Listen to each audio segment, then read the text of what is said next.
Hello, folks. Welcome to quiz number 3. Sorry for the lighting. My uplighter bulb has died, and I've ordered some more online, so it's fine. They're going to arrive at the end of April.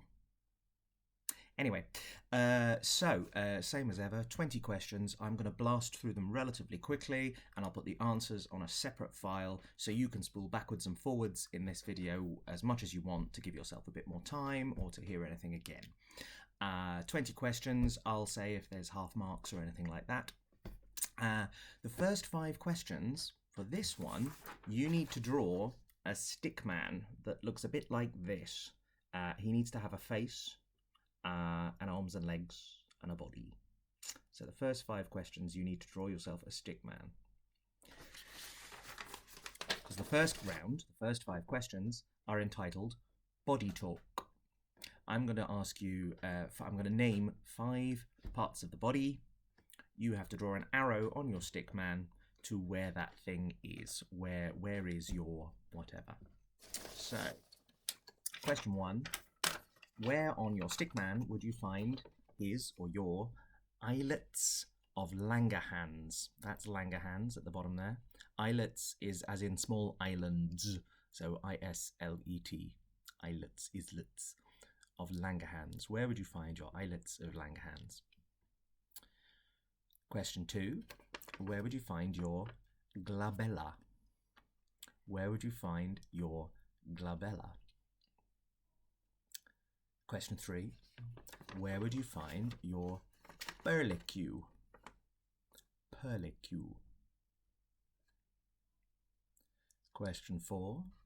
Where would you find your natal cleft?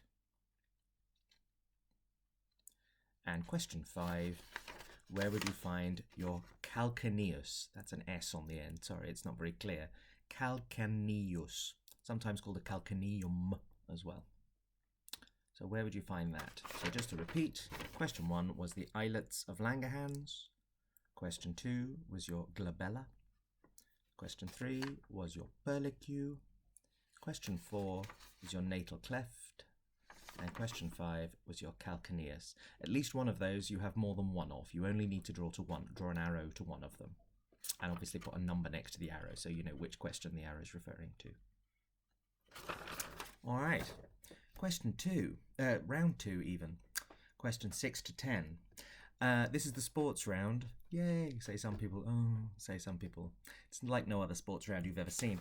I am going to show you the names of 6 Winter Olympic sports. But I'm going to show you them written in Russian. All you have to do is tell me which winter sport they are. So, question 6. Yep, that's right. Question 6. What winter sport is that? They are sort of deducible, I think, even if you don't speak Russian. Obviously, if you do speak Russian, you've got an advantage. So what winter sport is that? These are the Russian names for winter sports, but obviously quite a lot of them very closely resemble the English names for them. So that's question 6. Question 7. Which Russian sport is that? Sorry, which Winter Olympic sport in Russian is that? Question 8. Which Winter Olympic sport is that one? Question 9. Which Winter Olympic sport is this? And question 10. Which Winter Olympic sport is that? Sorry about the mistake. I've pointed out that it's a mistake. There is no Russian letter that looks like that. Now you'll notice that the second word of question 8 and the first word of question 10 are the same. I'm going to give you a hint and say that's not very helpful. Okay? The useful word in number 8 is the first word. So this one. And the useful word in question 10 is this one down the bottom here. So that was the sport round. Enjoy that, sports fans. Round 3, so questions 11 to 15, is entitled Flexitarianism. Now, I am going to read you the names of 5 dishes, meals if you like, from round the world. I want you to tell me whether they are vegan, vegetarian, i.e. they can have dairy or egg or something else from an animal, wool, in them, or whether they're omnivorous, so they can have meat in or fish if they're omnivorous. So omnivorous is everything: meat, fish, dairy, eggs, vegetables, bricks. Vegetarian is everything except meat and fish. So eggs are fine, dairy's fine, other things from animals are fine. Vegan, only vegetables and minerals. I guess rock salt is vegan. Okay, so question 11. Huevos rancheros. Huevos rancheros, is that a meaty dish, omnivorous dish, a vegetarian dish, or a vegan dish? Question 12. Lasagna al forno. Lasagna al forno, F-O-R-N-O. Is that usually a meat dish, a vegetarian dish, or a vegan dish? If you saw it on a menu, what would you expect? I mean, virtually anything can be made vegetarian or made vegan, can't it? But if you, as a standard thing, what would you expect? Question 13. Sadza, also known as ugali. So sadza is spelled S-A-D-Z-A. Ugali is spelled U-G-A-L-I. It's an African dish. Sadza or ugali. Vegetarian, vegan, or omnivorous, meaty, bit of everything. I'm mixing up meaty and omnivorous. They're the same as far as I'm concerned at this point, for the purposes of this quiz anyway. Politics. Okay, these next two can be one of two things. If you go for the more restrictive one, you can just put the more restrictive one. If you're going to put the one that's less restrictive, you need to tell me the secret ingredient that stops it from being the one before. So, for example, if I said that the next dish was... what? If I said, I've done it again. If I said that the next dish was chop suey, then you could say, well, chop suey as a standard is vegetable, so it's vegetarian, but you might put chicken in it to make it meaty. So your correct answer would be vegetarian, that would be correct, or meaty omnivorous because of chicken, and you would need to say the chicken. I realise you can put whatever you like in chop suey, I'm just trying to create an example. So, question 14, brinjal bhaji. Is it vegan? If so, vegan is a point. Is it sometimes vegetarian because we've added something that stops it from being vegan? Or is it generally vegetarian, and is it sometimes meaty because we've added something that stops it from being vegetarian? So, to be clear, your answer is either vegan, vegetarian, omni, if you think that's what it is generally without any additions, or vegetarian because something has been added, or meaty because something has been added. And the same goes for question 15, which is charoset. Charoset, C-H-A-R-O-S-E-T. Is that meaty, vegan, or vegetarian? And is it one or the other because something's been added to stop it being the other version? Again, as with brinjal bhaji, there are two versions. One version is one thing, one version is the other thing. I hope that makes sense. I'll explain all in the answers, and because this is a recording, you don't get to argue with me. You can just argue amongst yourselves with your friends. I'm sowing the seeds of discord. That wasn't the plan. So, last round, questions 16 to 20. This round is entitled, What's in a Name? I'm going to read you fairly broad definitions of three people. These three people all share a first name. So, for example, if I said a former president of the USA, I might just say that much. And obviously there are Georges and Johns and Williams and whoever else is.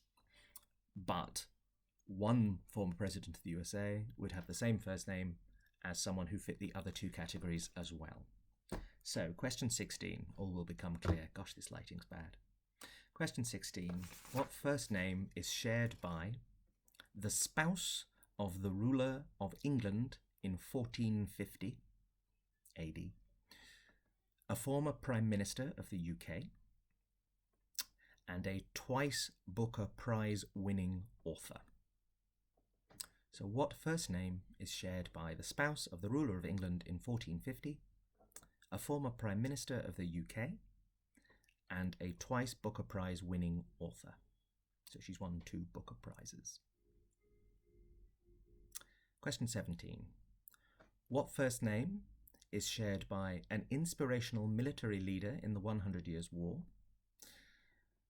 an OBE honoured actor, 5 times married, who is quoted as having said, "Age is just a number.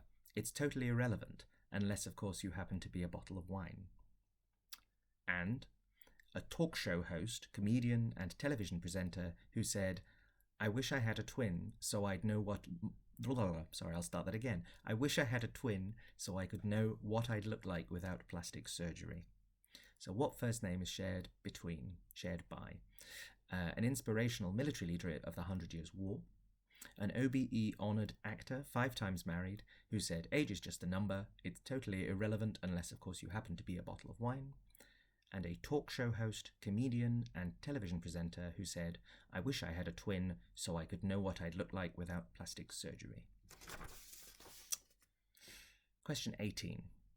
What first name is shared by the current 14th in line to the throne, the title character from a 1908 novel by Lucy Maud Montgomery, and there are then some other novels with the same title character, and an author from a famous family of authors who wrote The Tenant of Wildfell Hall? So what first name is shared by the current 14th in line to the throne, the title character from a 1908 novel by Lucy Maud Montgomery, and some subsequent novels, and an author from a famous family of authors who wrote The Tenant of Wildfell Hall? Question 19. What first name is shared by the subject of an iconic autographed photo in the movie Tu Wong Fu, an actor who has been nominated for, this is quite a long list, 3 Academy Awards, 14 Golden Globes, 5 Grammys, 9 Emmys, 3 Tonys and 3 BAFTAs, and has won 1 Academy Award, 6 Golden Globes, 3 Grammys, 2 Emmys, no Tonys and 1 BAFTA. And an award-winning producer-director who created The Lion King on stage.